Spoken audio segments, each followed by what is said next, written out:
This episode of the Creep Street Podcast is brought to you by Martini Coffee Roasters. You know, people always look at me weird when I say I start off every morning with a big old martini. But then I set them straight, and I tell them I'm talking about Martini Coffee Roasters coffee. A delicious coffee made by the Martini family. They roast their coffee using a traditional method of sight and sound to roast those little babies to perfection. And they also sell green coffee beans for those home roasters out there. And right now, fans of the Creep Street Podcast can get 20% off their entire order by using the code CREEPSTREET at martinicoffee.com. Once again, for 20% off your order, use the code CREEPSTREET at martinicoffee.com. Martini Coffee Roasters, the perfect coffee to keep you creeps caffeinated.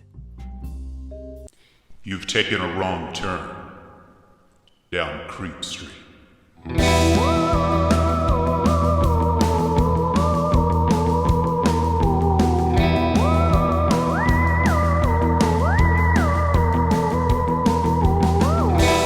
Citizens of the Milky Way, my name is Dylan Hackworth. This is Maureen Bogey. And you have landed smack dab in the middle of Creep Street. First off, follow us on Facebook and Instagram at Creep Street Podcast, Twitter at Creep Street Pod. On Facebook, we have a little place we like to daily interact with our listeners, post articles, funny memes, things like that. It's called Citizens of the Milky Way, a Creep Street fan page. Everyone is welcome to join that. You just find that, click the Let Me In button. One of us will let you in. And of course, if once a week isn't enough, and it's not. Pal. And it's not. It's just not. It's not. Head on over to patreon.com/Creep Street Podcast to find all sorts of goodies there. We got different tiers with all sorts of goodies, always something new. And in fact, we even have a new Patreon subscriber this month. That's right, new top tier. And I can't wait to give her a shout out at the end of the show. Oh, my goodness. Creep Street, what a time. What a time. I mean, yes. We're balls deep in February. Oh my goodness, already halfway through it. Yeah, and I don't know about you guys, but where we are, it's cold outside. It's cold outside, everybody. Yeah, a little brutal. When we got to take Banshee out, it's kind of a whole situation. So I thought maybe we need to take this somewhere else. Oh. Maybe we need to get a little sunshine. Maybe we need to let the sunshine in. Okay, I like what you're saying. I like it. So we're taking a road trip to Southern California. Oh boy. And we are going to just dive right in to the Source family.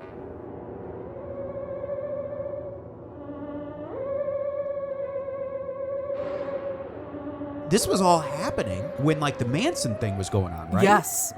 They overlapped. They overlapped, and it's very interesting to kind of notice the similarities. Yeah. And obviously there are obvious differences, but yeah, very fascinating that this was all going on around that same time. Oh, very weird. The Source family is like the quintessential 70s cult, like Southern California 70s cult with sex, drugs, rock and roll. It was just like the whole package. It's like almost to the point where it's cliche, for Christ's sake. Right, exactly. But this group is also, it's very typical cult in some ways. Like, it's so textbook cult. Right, especially when you think of cults of that era. Yes.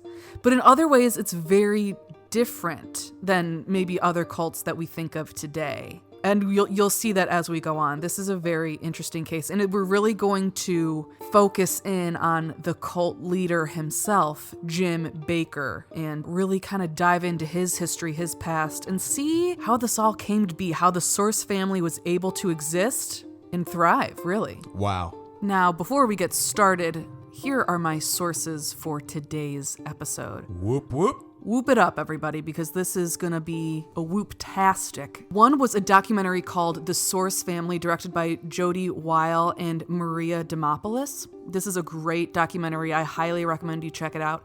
It's available on YouTube and Amazon Prime, and I'm sure other places as well. It pops around on the streamers. On the streams.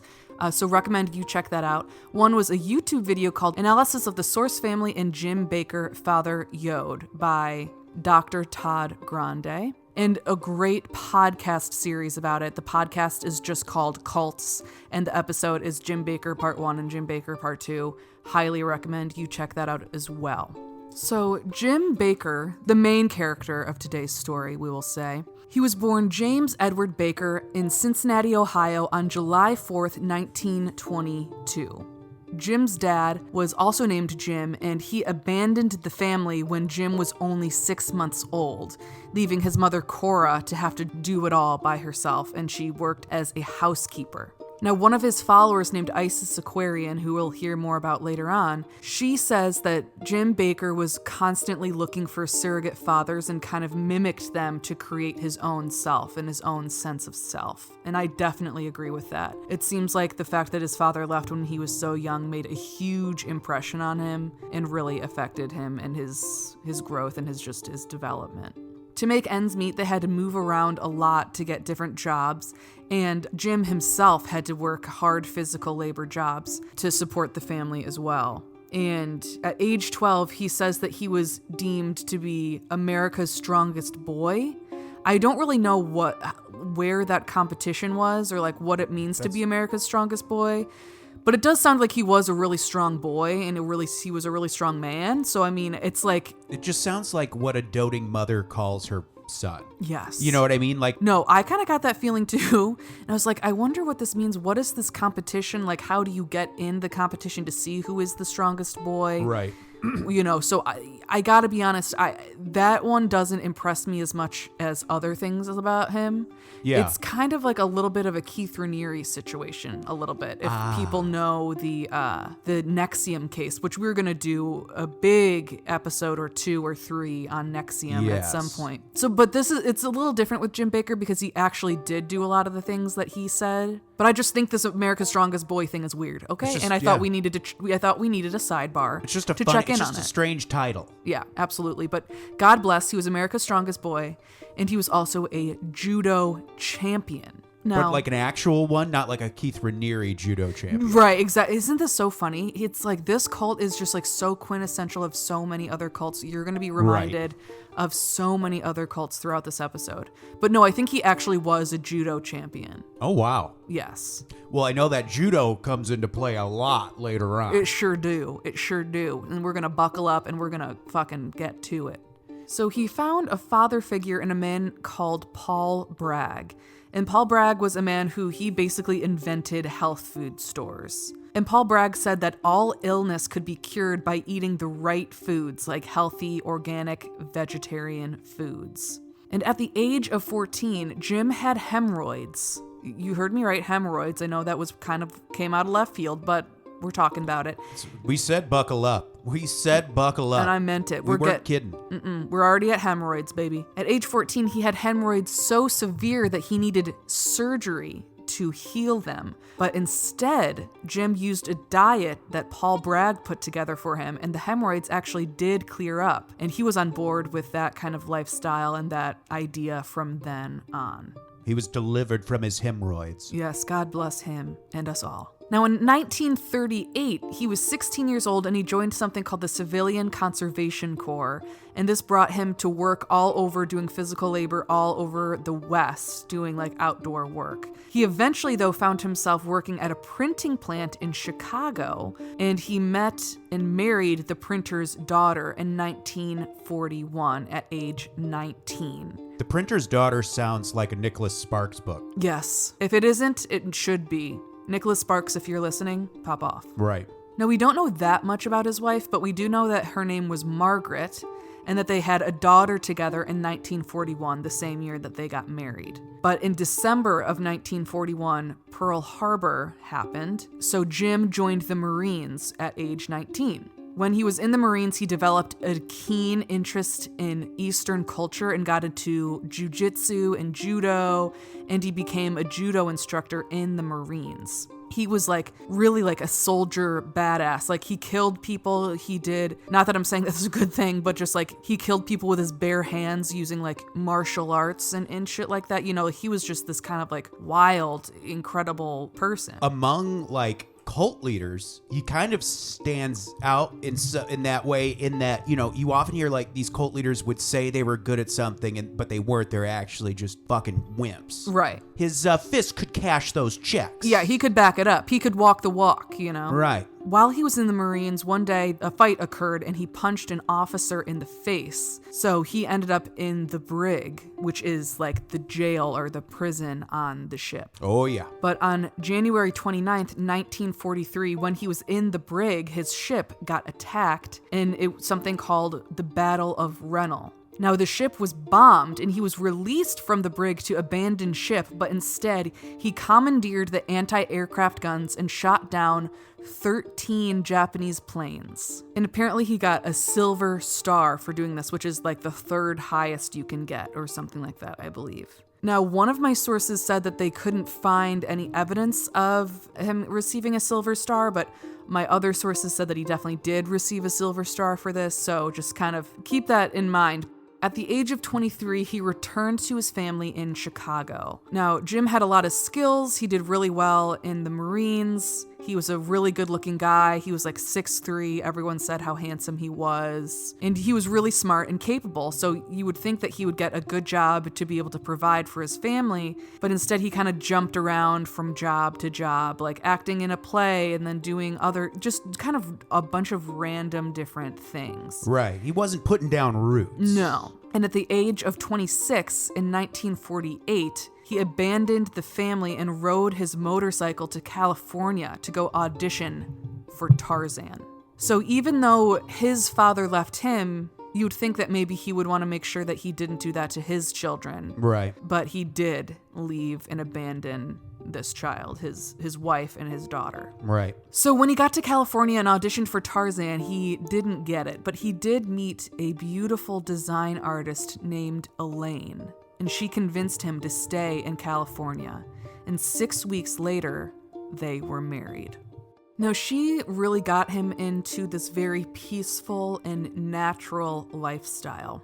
Baker provided for them by making sandals and belts, apparently, good for him, I guess. And he got really into Eastern mysticism and the occult. Oh boy. Yes. Not long after moving to California, Baker sought out a philosopher named Manly P. Hall in the early 50s. This man was really into the idea of the age of Aquarius, which is the 2,160-year period of enlightenment when the vernal equinox moves into the constellation of Aquarius.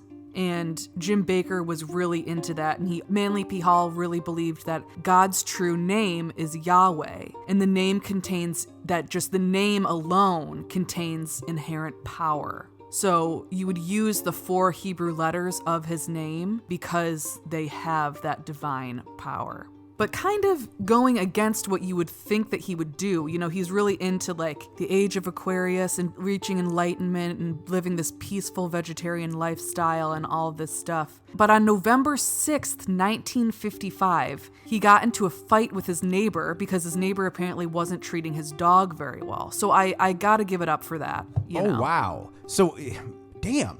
And this is another thing, like you would think, like when you're hearing the origin story of a cult leader, you'd think they'd be like torturing animals or some shit. Right. Jim Baker is just so weird. Like he does and he does not fit the mold at the same time. Right. Yeah. Wow.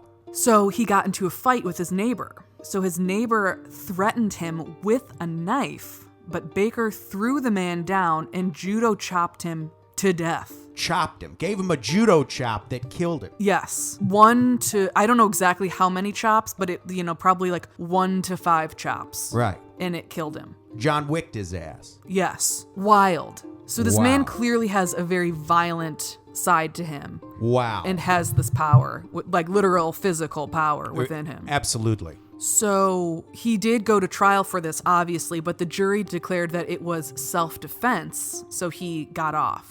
After this happened, Baker really threw himself into his healing studies. And in 1957, he opened his first restaurant, which was called the Aware Inn, and it was on Sunset Boulevard with his wife, Elaine. This restaurant was all organic. It was one of the first or the first all organic restaurants in America. A lot of celebrities came in, and Jim Bakker kind of became a celebrity by working there and just running the place. In the afternoons, he would be on the floor. The other times, he'd kind of be back in the kitchen and stuff. But in the afternoons, he would be on the floor, and he just was so charismatic. He was really good at schmoozing, and he kind of just became like the unofficial mayor of Sunset Boulevard. How funny that Nexium had that vegan restaurant in Brooklyn, too. Yeah, I know. I'm telling you, this cult is just a culmination of all cults. It's a culmination of all cult. Like, they have all the trappings of the stereotypes of a cult, but then they'll flip it in a way. So, like we said, he starts a fight because someone else was abusing an animal. Like, the cult leader was. Like, he actually was a judo champion. You know what I mean? Yeah, it's this weird, it's very bizarre. flipped version of the script, but yet he's dressed, he looks like a stereotypical cult leader, especially later in life when he was like... Oh my God, yeah, he really does. It's just so funny how it flips the script, though, in such stark ways that kind of undermines those traditional cult things. Yeah, it's like you never really know what to expect from him. Right. For example, I think one of his followers said that Jim Bakker told them that he robbed somewhere between 2 and 11 banks to have enough money to open the Aware Inn and some later restaurants that he opened as well. Like, this man has sinned. This man has done, according to what other cults may think. You know what I mean? Exactly.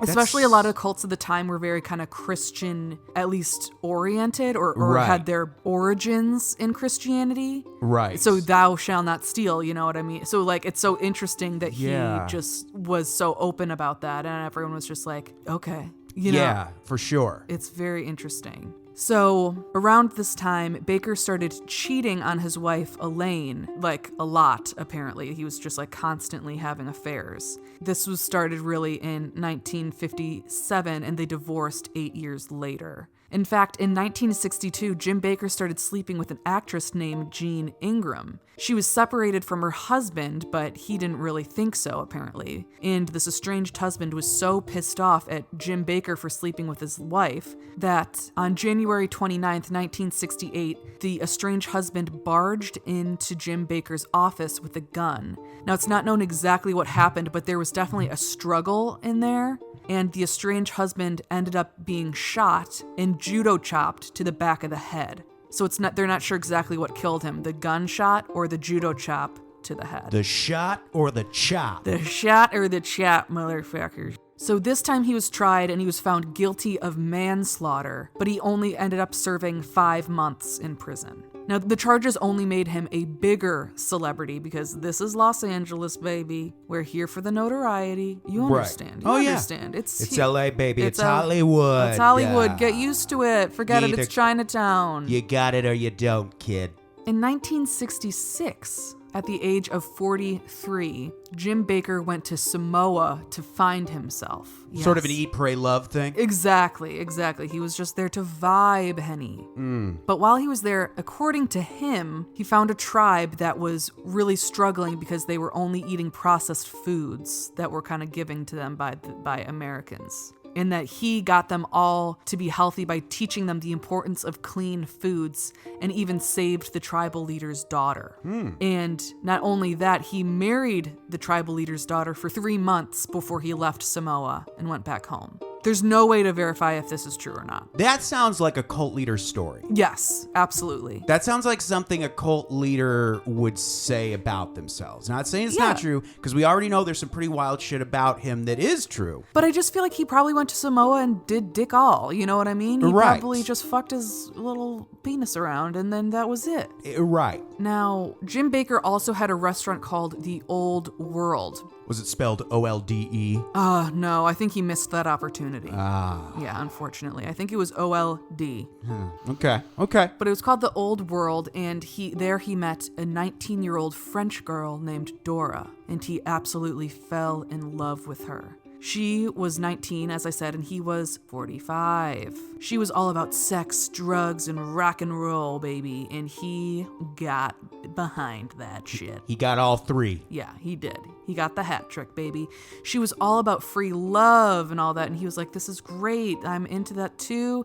And she was into mind-altering drugs, and through her, he became addicted to different drugs and alcohol, and he would even steal money from the cash register of his restaurant to feed his habit. In late 1967, one of the investors of the restaurant found out about him stealing from the register. So instead of dealing with his problem head on and admitting to what he was doing, he sold the restaurant and ran off to Mexico with Dora. There, they got married, and Baker got into spirituality. So when he returned to LA in 1968, he had this like completely new energy. One day on a hike, he met a man named Ray Feldman, and they were talking. And they shared this idea, or they were both interested in this idea, that Jesus himself taught vegetarianism, which it's kind of a long story how they think that maybe that Jesus said that.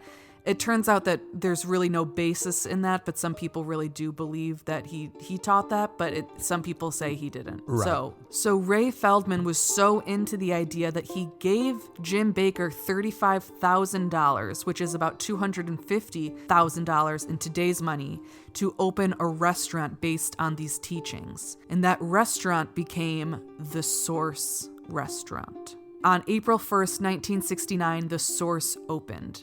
And the Source was absolutely huge. A lot of celebrities went there. Marlon Brando, Warren Beatty, Goldie Hawn, John Lennon, Steve McQueen, Steve right? McQueen. Shout out to the madman Marcus Hall, a collector of Steve McQueen memorabilia. Yes. So it was like, this was a really big deal. It was referenced in the movie Alice in Wonderland as well as Annie Hall.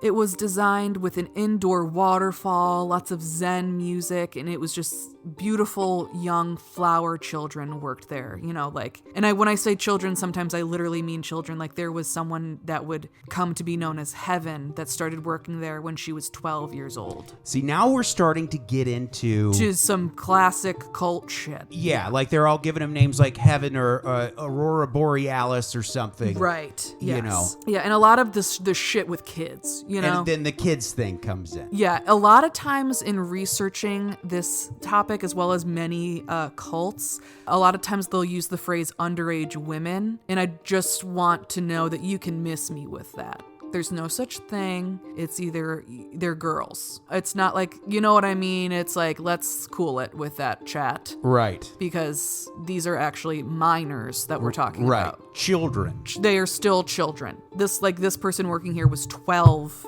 years old. Yeah. 12, for Christ's sake. So once the restaurant opened, though, his wife Dora left because she didn't want to run a restaurant. She was about partying and having a good time. She was like, I'm not about to do this shit. So she ran off to France. And when she ran off to France, Jim illegally married a person named Mila. And Dora, when she was in France, illegally married someone else. And when Dora came back, Mila was so pissed that she annulled the marriage, and Dora officially divorced Jim when Jim was at the age of 47. And apparently Jim never really got over this. He always had a thing, always kind of still pined, felt some kind of way about Dora for the rest of his life. Around this time, Jim Baker met someone that really had a huge influence on him, and his name was Yogi Bhajan.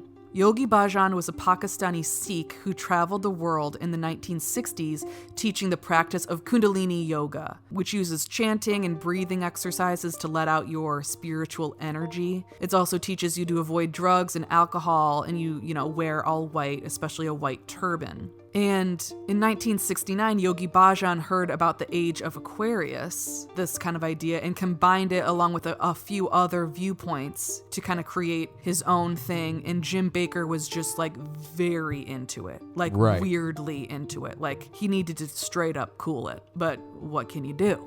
But not right away, though. In May of 1969, Baker went to a party, and there he met Yogi Bhajan. At first, Jim was like, what the fuck? There's another guy here that's kind of stealing my sunshine. Like, he likes to kind of be like the biggest, coolest, most important person in the room. Right. He wasn't like that when Yogi Bhajan was at this party. So he actually was leaving the party because he's a little bitch. So when he was walking out, all of a sudden, he feels a hand on his arm, and he looks into Yogi Bhajan's eyes, and they have this deep connection. And apparently he said, "Son, I'm holding meditation in the morning, and I want you to come."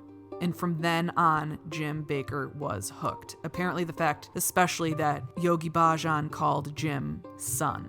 Cats in the cradle and the silver spoon. Woo! Little boy blue and the man on the moon. It really is that. It really, truly is that song, basically. It's just this whole episode. So tune into that song if you wish at the end of this episode to really get the full vibe. Right. So Jim Baker converted to Sikhism, dressed in all white robes, and said that Yogi Bhajan was the father of the coming new age, and had signs saying in his restaurant that Yogi Bhajan was God in the Source restaurant. But Yogi Bhajan heard about this and was like not into it. He was like, this is not cool. Like, you need to take down these photos or these posters. So they did, but then of course Jim just put them back up. So then he was like, you can't come to my ashram. Like, that's how weirdly into it Jim was. Yogi Bhajan was like, you cannot come anymore. Wow, because he was going too hard. He was going too hard. But Baker broke into the ashram and got in for the meditation because he's popping off. Imagine breaking in somewhere to meditate. Yes. After the leader has told you to not be there. Not to kill, not to steal. You broke in to meditate. Yeah. But in the summer of 69, baby, he met a beautiful woman of the ripe age of 19 named Robin Popper. Robin Popper. Robin Popper, she was 19, he was 47. He's got a thing for the 19-year-old. Yeah, I don't know what that's about, I'll be honest with you. I don't know why it's always 19, but it seems to be a lot of the times it's 19. Right. 18's just too big a gap. Just couldn't relate. Yeah, They didn't have anything in common. They didn't have anything to talk about. But now they do. But now they do. 19, though? Oh, I mean, she's basically an old maid. So Robin, though, liked to hang out at the Source wearing just a white bikini. And apparently Jim Baker asked her out over and over and over and over again. And every time she said no, being like, you're too old for me. I'm not doing this. Okay. And he would like get in his car and follow her. And as he was following her, like roll the window down and beg to have her go out with him. So he's a romantic. He's a hopeless romantic. It's a romantic comedy. Sounds like Bill Ramsey, the werewolf of Southend, when he followed the young Oh, prostitute. yeah. It is like yeah. that. Yeah, shout out to one of our other episodes there. Yeah, check out that episode. Yeah. Yeah, weird. Yeah, so If you want a good Ed and Lorraine Warren story, supernatural and whatnot, check out our episode from a few weeks back. It was our last episode of 2021, The Werewolf of Southend. that's right. Please do. But on August 8th, 1969, Robin was on her way to meet a friend while Jim Baker was following her in his car, harassing her to go out on a date. And he said that if she didn't come with him right then, he'd never stop bothering her. And she said she would go out with him that night if he never asked her out again. And he said yes. So she ended up spending the night with Jim Baker instead of meeting up with her friend. And that friend she was going to meet up with was Sharon Tate. Later that very night, Sharon Tate, Jay Sebring, and a few other friends were killed by Charles Manson's cult. And if she had met up with her friend Sharon Tate, she would have been murdered too. So this really drew her close to Jim Baker.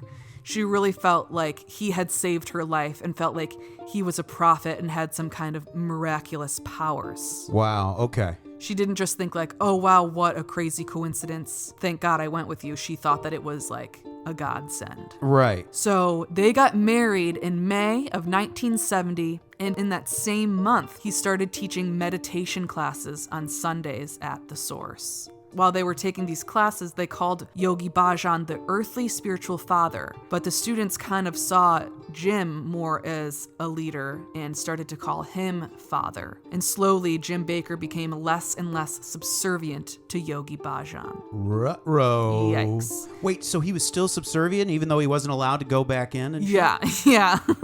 Like, what a weird, like... He's just going at 10 all the time. He's a 10 out of 10, going 0 to 60 all the time. Wow. Very intense person. And in the fall of 1970, he was leading a chant during meditation class when he realized the students were there to see him and not to hear the teachings of Yogi Bhajan. But still in December of 1970, Jim Baker traveled to India to visit Yogi Bhajan, and there he realized that he didn't need a spiritual father, that he was the spiritual father. Someone just graduated. Someone just got promoted. Woo, got their diploma, in their honey. own mind. In their own mind, for sure. He said while he was in India, he was in a boat, and a man asked him if he was Sikh or Hindu. And he threw his turban into the river and said he was neither. He was free. And the passengers fell at his feet and started referring to him as a holy man. Okay, this once again sounds like a cult leader story. Yes. Like a cult leader telling you a story from their past. Being like, it's basically the same thing of saying your girlfriend goes to a different school. Where he's like, no, this happened in India. There's no way you can verify it, but just, it happened when I was in India. That's the best analogy. Yeah. Yes, you are absolutely right. This is the equivalent of saying, no, my super hot girlfriend goes to another school. She lives in Canada. Yeah, she lives in Canada, and God, she's hot. Yeah, God, I love boning her. So that is basically what he is saying, but he really said that happened, so if it did happen, then woohoo, good for you. But yikes. And here's a quote to show his new change of heart. I realized I had to do it on my own. I had to get my own children, because I believed that he was prevailing through me, and that's what he wanted me to do.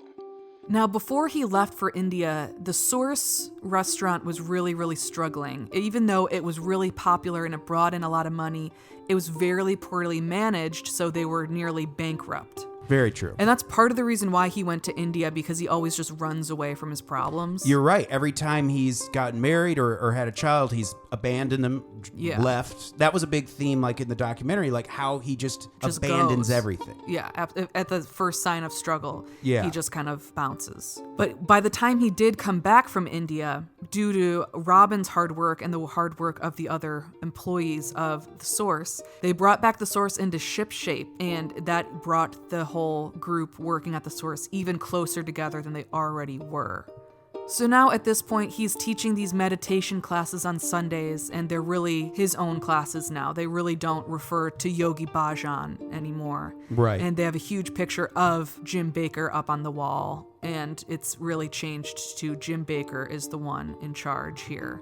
People called it a psychedelic experience, even though they were either sober while in the class or just on weed. They felt like they were on like a psychedelic trip. Wow. The main idea that he was teaching was to be kind, to try to love everyone, and that it's impossible to love everyone, but you can try to be kind to everyone. He just really took parts of other religions that he liked to create his own religion, and he also wanted to use pleasure fearlessly. Okay. And the children of the group would be the new saints and sages for the new age of enlightenment. And then he's took the new name Father Yod. Y-O-D. Y-O-D, and that's because that's one of the letters of Yahweh, I think. And so he thought that had power within the name itself. And it was in March of 1972 that Father Yod, aka Jim Bakker, declared that all employees must give up their belongings and move into a common home. Here we go. Yes, he was like, you know what? We could all pool our resources and live in like a nice place, all be together and live as one. And people were just really into the idea and kind of just without any kind of reservations, just like gave all of their money and their possessions to Father Yod. And they actually got a beautiful home. It's called the Chandler Mansion, or it's known as the Chandler Mansion because it was originally owned by the Chandler family of the LA Times. It had 24 rooms and an Olympic-sized pool. They called it the Mother House, and they all lived together there. They began their mornings with a quick dip in the pool at 4 a.m., meditation with 2 tokes of the sacred herb, which is weed, and they all shared the chores, and on Sundays, they would all go to the beach. Father Yod actually lived in an apartment above the Source with Robin, but he was over at the Mother House, all the time. Right. And his initiation process for bringing people into the Source family was very interesting, and he was brainwashing them right from the start. After there was any expression of interest, they were given a pamphlet and invited to go to a meditation class. After they attended 3 meditation classes, he would ask in front of everyone why they wanted to be there, and if it seemed like they were truly devoted, he welcomed them to the family and asked for them to turn in everything that they own. Now, after moving into the house, they were given printouts of recent teachings and were expected to organize these teachings in a personal binder. They had to take an oath of secrecy to never tell anyone outside of the cult what they experienced. And this is what's a little different. If they broke this oath, what would happen would be they would never be able to forgive themselves. There wasn't any collateral or anything like that, but it's almost like worse. It's being like kind of the threat of like, we're not mad, we're disappointed. Wow, okay, weird. Or kind of the threat of like hell, kind of being like, you'll never be able to forgive yourself. Right. Like it's not really, it's a very spiritual consequence. Right. There was one person that was named Sunflower, that he was a man that had a very, very interesting experience with Father Yod. Here we go. He was standing there with his eyes up to his third eye, and he was kind of weaving a little bit, had a shawl around him. And I looked up at him and I thought he was weaving, so I touched him on the shoulder. And the second I touched him, my kundalini shot up my spine. I turned around and I looked and it all disappeared. There was nothing. There was no Sunset Strip, there was no restaurant, there was no nothing. All I saw was clouds and angels and music of the spheres, and my eyes were wide open. And he started laughing, and his laughter was like thunder rolling in the heavens. So I knew at that point he was my earthly, spiritual father. Okay. So a huge experience there. And, Wow. And that's one of those things that I really don't know how to explain what that was. There's another person that said they swore they saw lightning bolts come out of his ears one time. Yeah. And is that delusion? Is he actually using that kind of energy or creating or manifesting that energy? Or is it just these people want it to be true so bad? I mean, I don't know. I don't know what it is. That's wild. But people really swear that they have had these really real experiences. And not just with this cult, but just cults in general. Right. Or just experiences in general. So, I don't know. That's a kind of intense one. And I don't know how to describe it. Absolutely.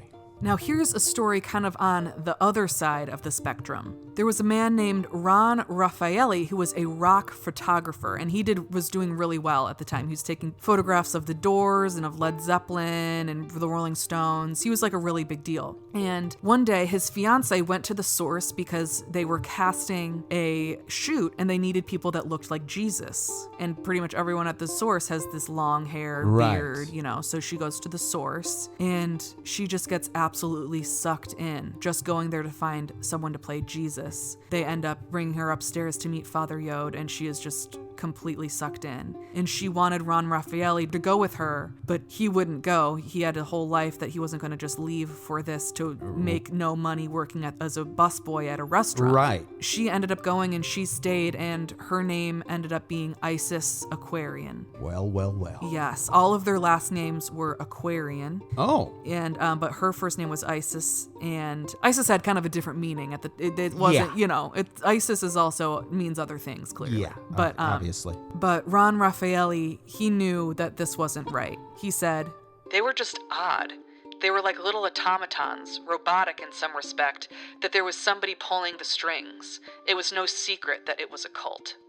So some people could see through what was going on, but some people were so into it. So it's so hard to know what's real and what's not. Right. And he wasn't like a normal cult leader, a normal guru kind of thing. Apparently one day, someone who would end up being named Magnus the Aquarian, when he wasn't in the family yet, when he arrived to meet Father Yod, he kissed his feet, because apparently that's something that you do to gurus sometimes, or to wise men sometimes. Right. And apparently Jim just looked down at him and said, "Far fucking out." Wow. So, he's kind of a cool dad. Okay. That's a big thing about why so many people were drawn to this cult, was because he was like a father figure. Right. And a lot of people at the time didn't really have super close relationships with their dads. Right, exactly. So, it just made so much sense that all of these people were so drawn to having a cool dad. Right.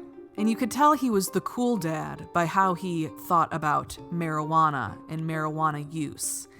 Because what he would do, they would meditate, they would take 2 tokes of the sacred herb and kind of use that to inform them in their meditation. This is what he has to say about this sacred herb.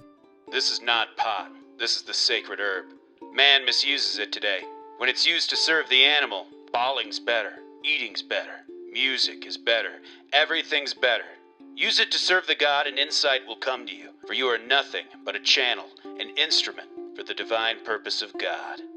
But Jim Bakker, or Father Yod, was also very much a father figure in how he controlled what they did or didn't do. In April of 1972, Heaven and Sunflower, Heaven was 16, I believe, and Sunflower was 28, I believe, they were expecting a child. And Father Yod said that the baby had to be born at the house. And the baby was born with nearly 100 people in the room watching. The labor was 22 hours long. And when the God, that is awful. Right. And then you're surrounded by a bunch of assholes. Yes, the whole time. And apparently the baby was born with the cord wrapped around its neck 3 times. And according to Sunflower, the baby's father, Jim Bakker unwrapped the cord from the baby's neck and said, "My God, if you let this child live, I will never speak anything but the word of God so long as I live," and blew a breath into the baby's mouth, and then the baby came alive. I've also heard that babies being born with the cord around their neck isn't actually that uncommon, and that maybe this baby just was actually okay from the start and they just didn't know any better. Right. I'm not sure. Who knows? Who knows? But Yeah. something happened, and it was very... Sunflower to this day says that it was miraculous. Wow, okay. So I don't know. And Father Yod said that that baby would be named Solomon. So Father Yod was very into channeling as well. Channeling is the idea where you're like accessing, you're communicating with another being or with God or with whatever you Right. say. And you do this through meditation or through different practices or however you want to channel, basically. But he said that he was channeling with God and he got lots of revelations through God this way. This is very much like the FLDS. Yes. Another cult that we need to do a major episode or two on. I'm fascinated with the FLDS. Oh, yeah. But that's another episode, baby. So in 1972, Jim Bakker said he channeled a new revelation saying that women could choose their own sexual partners. And the women were all really into this, but this also okayed other women to start pursuing relationships with him, which is what he wanted. And he started having a relationship with another person, another girl named Makushla. And his wife, Robin, was absolutely devastated. Robin stopped eating, grew sick, and depressed.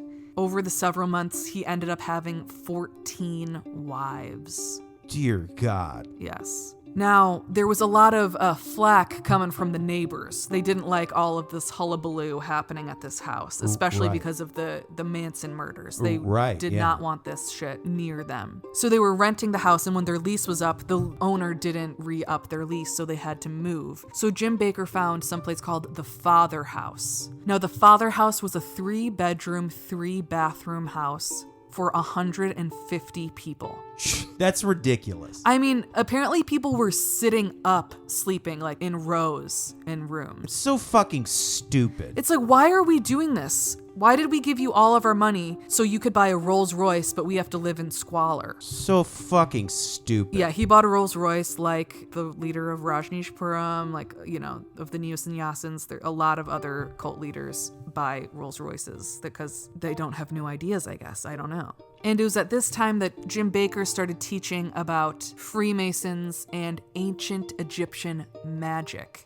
But while they were doing all this, they also really delved into music and creating their own music, like kind of rock music that very much of the time, but then Father Yod would just come in fucking balls to the wall, banging drums, screaming, just kind of doing his own thing. Right. And they created 65 albums. Like, spontaneously, they created these. They're actually, like, big collector's items for people that are very into the history of psychedelics. Right. And Billy Corgan of the Smashing Pumpkins actually has this to say about the Source Family Band. It was an embrace of God and rock and roll, and you can hear it and you can see it. And when you come into contact with the resonant vibration of that, you start to understand that it's way heavier, way more complicated, way richer, and it continues to resonate. So High Praise coming off from BC. That's right.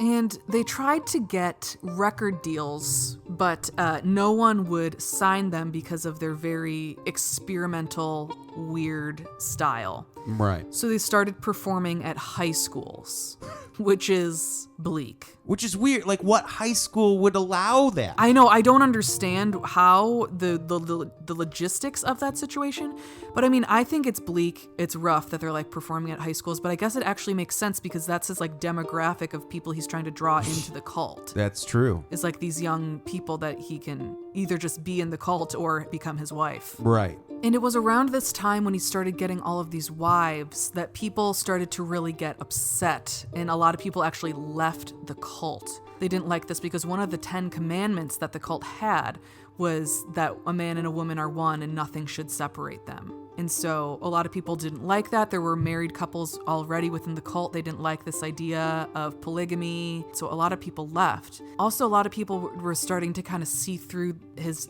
situation, being like, right. Wow, he's really just marrying, quote unquote, marrying these young girls. Right. They said that they were all different ages, but I can't imagine any of them were older than like 23. Right. Or so, you know what I mean? Like none of them were old. In fact, here's a quote that's very much on the nose from Jim Baker that shows, he said it in a joking way. He's kind of said it in jest, but truth and comedy, baby. This is the truth. Right. Here we go. This is a very tight family, man. I mean, it is a tight family. Do you see how I absolutely need you? And how you absolutely need me? What would I do without you? Do you realize how alone I would be in the world, man? Do you know where I'd be? In the loony bin. Just kind of hit the nail on the head on that one. There you go. But there was also more problems occurring at the Father house. That was that 3-bedroom, 3-bathroom house that everyone was living in. Sounds like a shitty reality show. It really does. At the Father house. Check out the Father house. Yeah, no, it sounds bad. And it was so bad, in fact, there was an outbreak of a staph infection, which is bad. Yeah. Bad news. There was someone there named Anastasia who developed the staph infection in her breast while she was breastfeeding. One of the 10 commandments of this group was also to not use any medicine. Oh, great. Because they believed that just through chanting and through eating certain foods, they could heal anything. Right. So the baby named Libra got the staph infection too through the breastfeeding with Anastasia. Baby Libra couldn't breathe and really was in a really bad way. So at the last second, Anastasia did bring Libra to the hospital, and they said if they had waited 1 more hour, she would have died. Wow. Yes. Then Father Yod channeled and got a revelation that women were really supposed to serve men and could only do work inside of the commune. They couldn't work or do anything outside of the commune. Oh, wow. Isn't that interesting? Isn't that so weird? Very interesting. Never heard anything like that before in my whole effing life. So original. Now here's another terrible story that happened. In mid-1973, Isis Aquarian became pregnant with a man named Osiris. Jim Baker said that Isis was not meant to be a mother in this lifetime. So when her baby came and it was small and weak, Isis thought that this proved the prophecy that Jim Baker had said, and her name was Empress, and she lived for a few months, but then she passed away because she never took her to any sort of doctor or medical care. Fucking assholes. It's like, this shouldn't be allowed. Yeah. Like, this is disgusting. Right. On another note, they started doing ceremonial magic where they saw vampires walking down the stairs. Like, if multiple people have said this. I don't even really know what that means. Yeah. Like, where did they go after they walked down the stairs? Like, how did they know they were vampire? I don't know. Right. I have a lot of questions, but that seems to be a thing that came up in all of my sources. They were like, no, these people said they saw vampires. It's like, wow. Oh, Jesus. Now, Jim Baker, aka Father Yod, became obsessed with Aleister Crowley and sex magic of the Order of the Golden Dawn. He taught the magic of Tantra sex, which is withholding your climax, keeping eye contact, and it's used to raise consciousness rather than for lust purposes. But in 1974, he became even more interested in a certain type of sex magic. He was into something called kadosh. Now, this is gross, just a heads up for you guys. Okay. Women who were menstruating were told to have sex with multiple men. The menstrual blood and the semen was mixed, and there isn't really a ton of information after this because everyone took an oath of silence, and this is really the only thing that everyone is still silent about. But we know that there was some kind of feeding. Okay. So... Enough said. Yeah. there was some ingesting of this, it seems. I see. Loud and clear. Yeah, and it's probably because they are ashamed or embarrassed and don't want to talk about it for the most part. And it was around this period that a lot more people left as well because they were like, we're not doing this. Yeah. Now, in late 1974, Jim Bakker started channeling visions of the end of the world, of course. Of course. Obviously. And he said that the U.S. would be pulled into a nuclear war that only members of the family would survive. Hello, that's every cult. And he decided to sell the Source restaurant and move to Kauai because it would be safe from the apocalypse. Now, how many cults have moved to Hawaii? Yeah, once the again. Neo-Sannyasins, Love Has Won, Buddha Field. It's insane. Right. It's out of control. The family was very, very bad with their money. They spent like a fuck ton of money on this huge boat, like a huge boat for fishing, and then an airplane to spot fish. I don't know why they spent all of their money on that, but that is what they did. And people in Kauai were not happy about them being there. They were visited by the health department, building inspectors, the police. Someone even shot at their house in Hawaii. But then, of course, they started to arm themselves with bow and arrows, pistols, and rifles. Jim Bakker said, "Shoot to kill." Wow. Okay. Which goes against everything that they've stood for at this point. And this is just classic cult where this is like the Neo-Sannyasins with Rajneeshpuram, the documentary Wild Wild Country. It starts off as this, it's all about peace, and then the need for power creates this violent nature You're where right. it's bizarre. Right. Now, at this point, in March of 1975, Jim Bakker changed his mind about Hawaii and bought tickets for him, Robin, Mukushla, 2 other wives, and 2 male followers to go travel the world. He spent a month flying first class from India to Egypt to Greece, Denmark, Germany, England, and Canada. While he was doing this, though, the family that was back in Hawaii, they were all forced to eat fruit that they could find in the forest, and that alone, because they couldn't get a job anywhere on the island. Holy No one would shit. hire them. Right. The repo mans took their vans, and it was just a nightmare. The rest of the wives begged that they could come meet Jim Bakker and everyone else in San Francisco, while the rest of everyone had to wait for welfare to accept their application to get a ticket off the island. In April of 1975, Jim Bakker arrived in San Francisco with 100-ish people waiting for him. They got 4 motel rooms and lived there for 3 weeks. Holy shit. 100 people in 4 motel rooms for 3 fucking weeks. Can you imagine? It's just so stupid. It's so stupid. Why would you live this way? I mean, I so know it's more complicated than stupid. that, but it's just like, oh my God. Right. And this was the first time Jim Bakker really had to deal with this shit. Like, he didn't, he lived above the source. So this was like the first time he was really dealing with this, and he hated it. He hated it so much that he started shaming the male followers for letting them get to this point, for not getting jobs and not letting them thrive. The women applied for welfare, and this really got a lot of unwanted attention from authorities and the press. Jim Bakker said if the men couldn't find jobs immediately, they would be kicked out of the family, which would like completely rock these people's worlds. Right. Like, they can't imagine that. And there's been nothing like this so far. But in June of 1975, Jim Bakker returned to Hawaii with his followers. They went to the Big Island, and then they began to use cocaine and nitrous oxide. Wow. Yikes, yikes, yikes, yikes, yikes. It was in August, though, of 1975 that Bakker moved into a friend of a friend's house who was a hang glider. And I guess every day he would just stare out at the ocean and talk about how the family would survive without him, like talking like death was just around the corner for him, but he was only 53 years old. Right. He would go through long periods of silence. And one day he actually got everyone high on magic mushrooms for a morning meditation. Once they were all high, they went out for a walk in nature, and he said, "I'm not God, I'm just a man." Okay, so it's like he's dropping little hints. Yeah, he's kind of realizing his own bullshit, which Right. also comes up a lot with cult leaders. And then on August 25th of 1975, during morning meditation, he told everyone that he was going to make their next home on the star of Sirius, and that it was time for him to go. He said that he had never taken a hang gliding lesson, but he wanted to hang glide.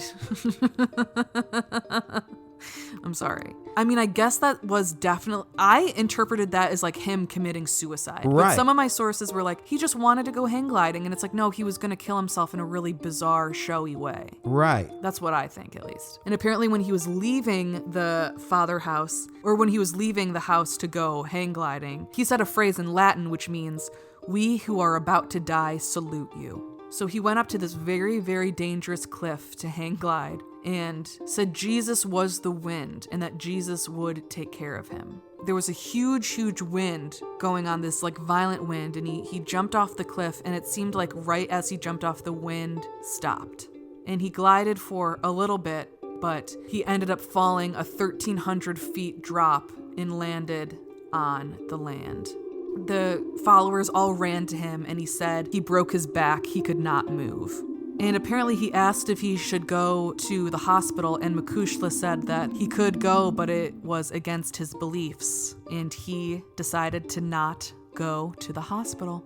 His followers carried him back to their commune, and apparently he was in agony. They did give him aspirin, champagne, marijuana, cocaine, and nitrous oxide for the pain. They gave him all of that at once. Okay. Yeah. Apparently 9 hours later, as he was staring into his quote-unquote mother's eyes, he thought of Makushla as his like spiritual mother. Looking into her eyes, he died. Some people believe that he actually had no injuries and that it was actually just happened to be his time to die. Okay. Seems like a huge coincidence, but Right. you never know, I guess.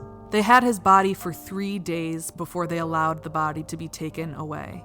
For the next 2 years, Makushla served as the source's spiritual leader, but it never really was the same. And by 1977, the family disbanded. And that's kind of the story. Some people still refer to Jim Bakker as father that were in the cult and still go by their names.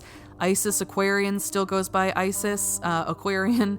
But some people have really turned around and don't really identify with that time in their life at all anymore. Right. Some people in between, some people went to a different cult. It's really interesting seeing how differently these people have led their lives after this weird time. Absolutely incredible. And Maureen, thank you for all of that excellent research. Thank you so much. It was such a blast doing this episode. As I'm sure some of you remember, and I've said this before, cults really have a special place in my heart. Oh, yes. In a bad way, in a way that I don't like cults, don't get me wrong, but I'm Right. fascinated by them, and so I'm always happy to do a cult episode. And if anyone else has any other cults that they would like to see, please, or like to hear, please let us know. DM us on any social media or send us an email at creepstreetpodcast@gmail.com. Well, I got some cult members to list off. Okay. Just kidding. It's not a cult. It's our Patreon. Our top tier Patreon subscribers, including a newcomer. Of course, the Dream, James Watkins, the Finnish Face via Lundqvist, the Madman Marcus Hall, the Vivacious Vicky McHugh, the Tenacious Teresa Hackworth, the Heartbreak Kid Chris Hackworth, the oh-so-suave Sean Richardson, the British Bone Breaker Bex Martin, the notorious Nicholas Barker, the terrifying Taylor Lashmet, the Count of Cool Cameron Corliss, the Archduke of Attitude Adam Archer,